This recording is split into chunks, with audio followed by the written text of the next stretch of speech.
Hi, pre-calc guys. I just thought I would come in and do a quick discussion on the homework before you get into the notes that we're going to do on applications of sinusoid graphs. And so I just wanted to come back because it was kind of at the end of the class note video and really talk a little bit more about my answers that I did down here for these changing the equation and finding an equivalent equation using each of the other three trig functions: positive cosine, positive sine, negative sine. Now, the reason why we're looking at that is this idea that there are really infinite equations for every sinusoid that you see. It all depends on two key things. One is going to be whether you decide to use a cosine or a sine. And when we are using cosine, for example, so if I think that my parent is a cosine, you have two options that you're going to talk about.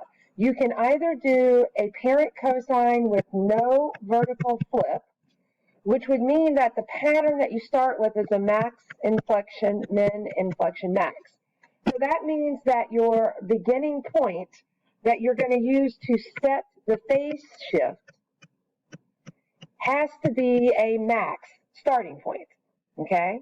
So you'll notice that parent cosine with no flip is the one that I did right here. I'll put a red star by it. That in that one, when I was looking at it, and that goes with this green dot right here, that green dot is a maximum. So I had to start from a maximum. And so my phase shift, notice, is 6.5 because the x value is 6.5. And it's to shift right 6.5, which is why there's a minus right here. Notice that there's no flip, so what's in front is a positive 7, but the amplitude in the midline is still the same. An alternative to this one, just to kind of show you an alternative, you could have still done the 7 cosine. You have your pi over 6 x, and I'm going to fill in a different phase shift now for that. So what we could have done, remember, it just matters that you had to start at a max. I could also, let me change my color here to the green. The other max that we see is over here, okay? So we could use that as an option to be our quote-unquote starting point. And if I look down and I say, well, what was that? That was left 5.5. And if you go left 5.5, you would do plus 5.5 in there as your phase shift. And if you pick up your calculator and you guys go ahead and graph both the original one that I have over here with the minus 6.5, and I graph the one that's over here with the plus 5.5, you will get exactly the same graph. Just make sure kind of as you set your calculator window that you match the x min and x max that you have here. Like I would do your x min probably around negative 15, your x max around 15 if you're graphing these on your calculator. You do want to make sure that the mode of your calculator is in radians when you are checking this.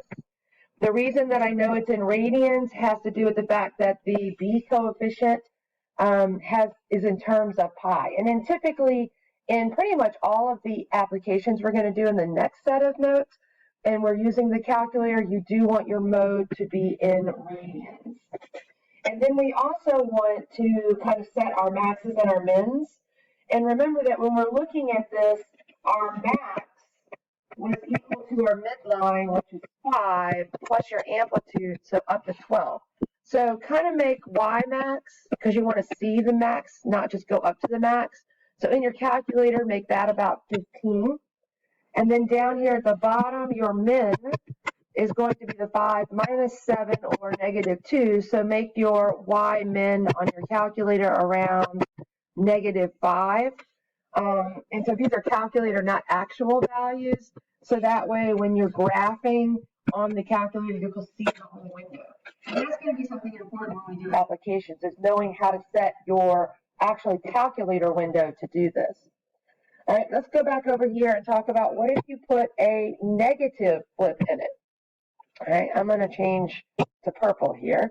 So if it's a parent cosine, but I want to have a vertical flip, that means that the pattern is going to be min, inflection, max, inflection, min. And so what you want to do is you want to make sure that this time when we do it, let's see, what color was I using for the negative? I was using purple. Okay, so let's come down here with this little pinky purple. I want to start at a min.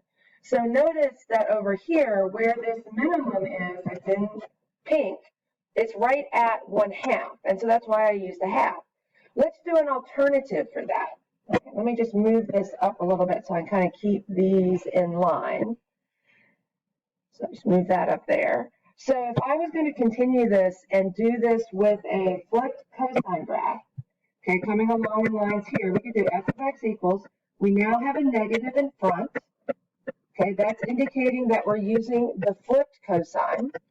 Everything else is exactly the same, but what I want to do is I need to find another minimum. Now, you actually have several options here. You have a minimum over here at 12.5. You have a minimum back there at, I can't remember, was it negative 11.5. So you could actually choose on that. So let's go for the one that's right 12.5. So if I go right 12.5, I would do x minus 12.5 here. And that would be my phase shift. And so the other alternative, we'll say or, f of x would equal negative cosine pi over 6 x, and then we want to go to the left 11.5 to get to that other minimum, so we would do plus 11.5 and then plus 5. So the idea here is because there really are infinite equations that kind of match up with these. And the key idea is to remember to pick the parent graph and determine whether you have a flip or not, which tells us the pattern, and then use what the pattern begins at to set your phase shift. All right, same idea. Let's talk about the signs as well. All right, so with the sign, what we're going to do, let's do a parent. It's going to be a sine graph. All right, so again, we have two options. We can do no vertical flip, or we can do a vertical flip. Now, the sine graph, if you remember, its beginning part of the pattern was an inflection point, and then it went max, inflection, min, inflection. So what we're looking for is we want to start at an inflection, and the other part of this is you want to start at an inflection and you want to go up because you're going up to a max from that. All right, so taking a look at that, for the no flip, I was using purple, so let's change myself to purple. And so right now, notice that right here, I used the inflection point in the center, but the other key thing I was doing is that the graph was going up from that. So it goes inflection max, and that's what I want to look at. Now find another place where that's happening, back here. Okay, if I go to that left 8.5, I am at an inflection and I am going up. So if I'm writing that as an option in this, then my negative or my sine graph down here at the bottom, you're going to have positive 7 because there's no flip. Your parent is a sine. Your B value is the same. Your plus 5 is the same. The only thing that's going to change is your actual phase shift. And so the other option was going left 8.5. So that's plus 8.5 there. And so that's the idea of how this is kind of working. All right, let's do one more. Let's do this negative where you have a flip. So in the negative one with a flip, let me change to orange here. So in that one, you still are going to start at an inflection point, but it's going to go min, inflection, max, inflection. All right, so now from here, the key is from that inflection point, what you want to do is you want to go down from that inflection point if you're going to choose a parent sign with a vertical flip. So coming back to our graph over here, and let's change this to orange as well. I originally did this point over here at left 2.5. And that's why we have plus 2.5 in there. But notice I could also choose in this graph to use the right 9.5. So if I was putting that one in, f of x equals, you could put in a negative, your flip, sign. Your pi over 6 is the same. And then you have x, and we want to go, what did I say? Right 9.5. So to go right 9.5, we would do minus 9.5 and then plus 5. All right, so hopefully that kind of cements kind of what we're looking for with those types of picking different patterns in parent graphs and whether there's a flip or not a flip that you have. All right, now the last thing I'm going to do in this kind of homework discussion, and then you're going to be able to look at the key, is talk about kind of your strategy in working these. So kind of step one, when you are looking at this, is remember, put it in transformation form. And what I want you to do after you do that is identify A, B, C, and D in the transformation form. All right, step two, I like to go ahead and start with the horizontal transformations. So I'm going to use B to find the period. Okay, and so remember that B is 2 pi divided by the period. So the period is 2 pi divided by B. So I use that to get the period. The next thing I do is I'm going to use C to determine the phase shift.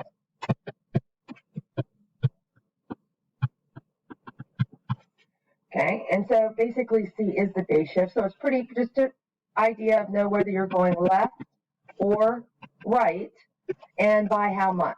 So by blank. Sorry. By blank. And so you have that down, right? Step three is I typically determine the amplitude. Or actually, before I do that, then I start looking at the parent graph. And I apologize, my dog is barking in the background. All right, step three, what I would do is I would determine the parent, whether there's a vertical flip or not. And then I would set what pattern you're going to be following as you are graphing this, because that's going to be important. All right? So once you have that down, the other things that I would do, kind of step four, is I would get the midline using D. I would get the height, the amplitude, using the absolute value of A. Remember that the flip has already been taken care of in the pattern. And then I usually determine the max and the min. Okay? So we kind of get all of this information down before you start graphing. Now there's one final step before we start graphing. We're going to determine the 5 key points on the x-axis.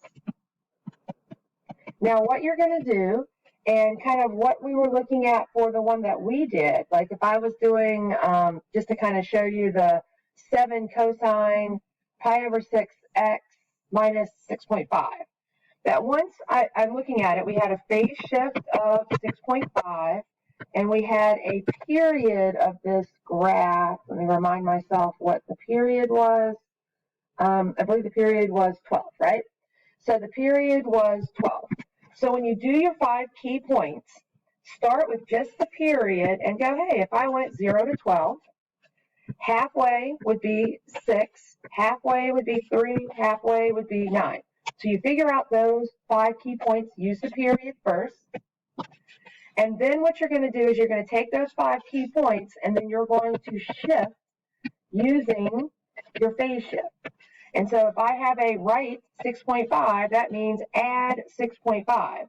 So I add 6.5 there, add 6.5, add 6.5, 6.5, and add 6.5. So that's going to become 6.5, and then 9.5, and 12.5, 15.5, and 18.5.